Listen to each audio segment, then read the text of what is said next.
El poder de los introvertidos. En esta obra, Susan Cain revoluciona la forma en que son vistos los introvertidos.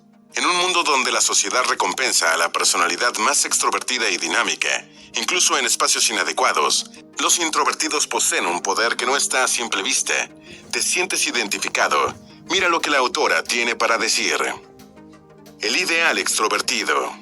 A finales del siglo XIX y comienzos del siglo XX, el paradigma sobre lo que debíamos ser y sobre cómo debíamos comportarnos cambió. Nuestra percepción de identidad, nuestro actuar en una entrevista de trabajo, incluso el cómo cortejar y hasta cómo criar a nuestros hijos, no volvió a ser igual. Esa época vio el nacimiento de lo que se conoce como la cultura de la personalidad. Antes de ese periodo, la idea cultural del carácter era la seriedad, la disciplina y el respeto. Pero a finales del siglo XIX, la sociedad exigía a cada individuo convertirse en un actor. Ser extrovertido, magnético, fervoroso, dominador, enérgico, activo, era la nueva norma. Se afianzó la idea de las primeras impresiones y del qué dirán. Aquellos que no se ajustaban, los introvertidos, eran dejados de lado. Los hombres tímidos o retraídos eran etiquetados de homosexuales, mientras las mujeres de estas características eran catalogadas como frígidas. En los años 20, la introversión era asociada a una madre mimadora o a un complejo de inferioridad. Esa idea se afianzó en los años posteriores, incluso en áreas profesionales. Tanto instituciones como empresas preferían a una persona proactiva, extrovertida. No se le veía utilidad al introvertido brillante. Las personas en un entorno de trabajo competitivo deben mostrarse confiadas, con impulso, no deben mostrar ningún sentimiento de duda. Los introvertidos, cuyo comportamiento es enteramente diferente, debían ajustarse a dicha realidad. De ahí surge, en parte, la venta de miles de cursos de oratoria, de control del miedo escénico y de liderazgo. En lo académico, todo gira alrededor del colectivo, de la resolución de problemas en grupo, incluso cuando esta técnica no siempre permite explorar ni explotar la creatividad del individuo, y mucho menos realizar un análisis profundo. Un experto en formación de Atlanta expresaba, en un artículo de 2006, The Wharton Programs for Working Professional: aquí todo el mundo sabe lo importante que es ser extrovertido, y lo problemático que resulta lo contrario. Todos se desviven por parecer comunicativos por incómodo que les pueda parecer. En un estudio de William B. Swan Jr. y Peter J. Renfrew, pudo comprobarse que quienes hablaban más eran considerados más listos, mejor parecidos y más agradables, aun cuando sus pares menos parlantes eran igual de inteligentes. Pero esta norma social no actuaba por sí sola, era afianzada por la publicidad, la radio, el cine y los diferentes medios. Se vendía la idea del culto a la personalidad y se veía la introversión como un problema psicológico serio. Ser y biología. Uno de los grandes dilemas de la introversión siempre fue saber si se trata de algo meramente biológico, genético, o si también influían fenómenos sociales. Un estudio de 1989, liderado por Jerome Kagan, científico de Harvard, expuso a un grupo de niños a diferentes estímulos visuales, sonoros y olfativos, como globos explotando, voces grabadas en cintas magnetofónicas, móviles coloridos danzando en el techo y algodones impregnados de alcohol. La idea de Kagan era saber si era posible determinar cuáles de los niños, al crecer, se convertirían en introvertidos y extrovertidos. Los resultados se dividieron en 3 grupos. A. Los bebés que no respondían a los estímulos. B. Los hiperreactivos que pataleaban y agitaban los brazos. C. Y un grupo intermedio que ocasionalmente reaccionaba a los estímulos. Kagan lo tenía claro, los niños hiperreactivos eran los que tenían mayor probabilidad de convertirse en reservados al crecer.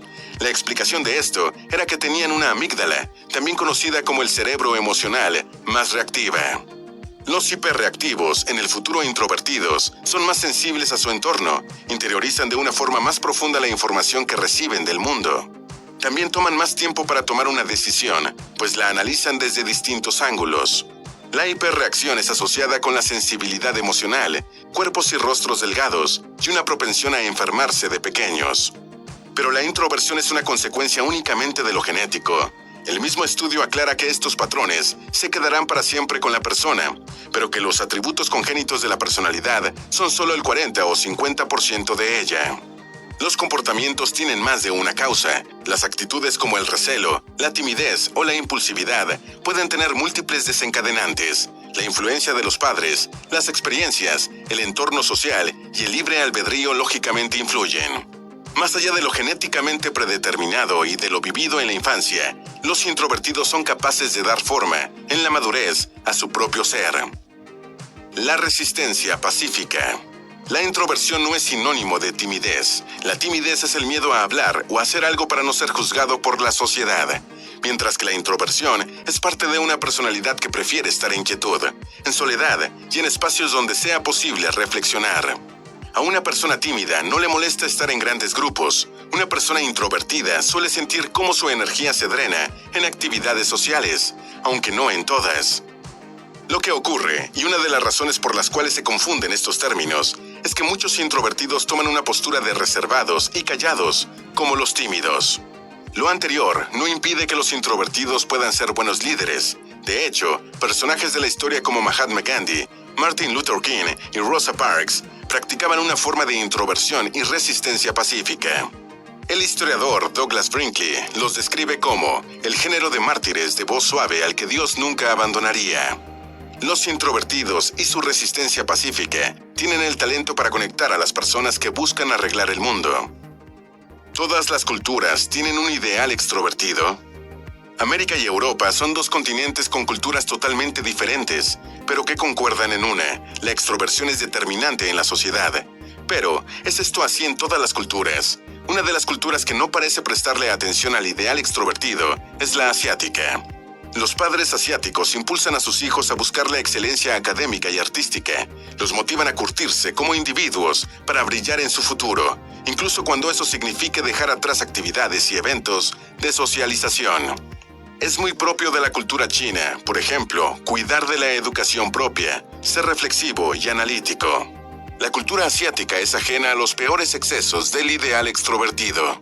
La autora asume que se debe a la forma en que dicha sociedad es llevada a trabajar en comunidad.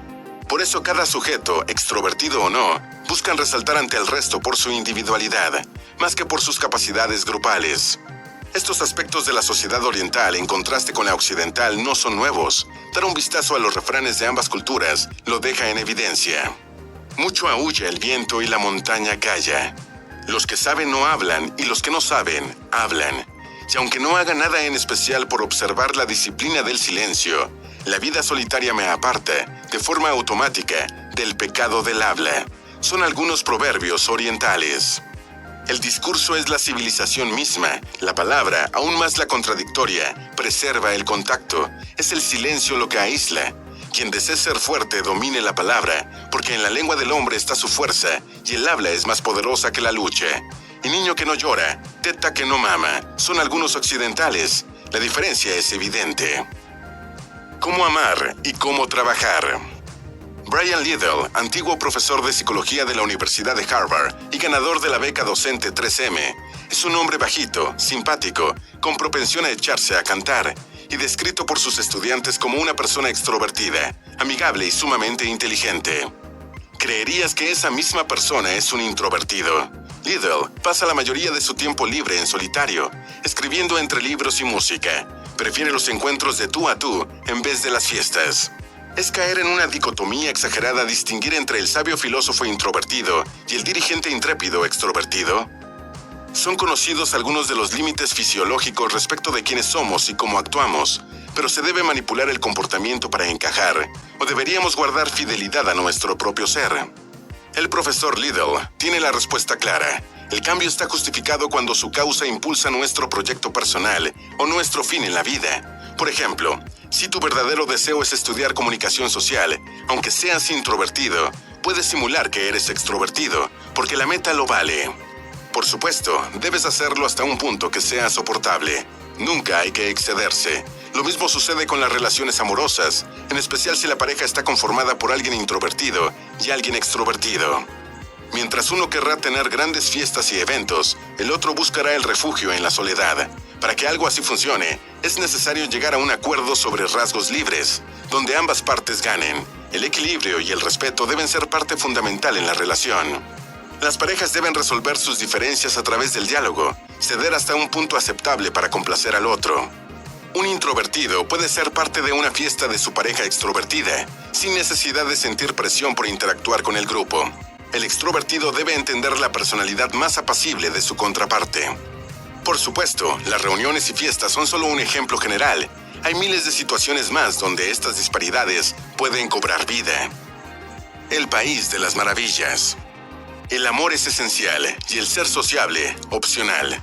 El secreto de la vida consiste en colocarse bajo la iluminación correcta, sea esta, como es para algunos, un foco de Broadway, sea, en el caso de otros, una lámpara de escritorio.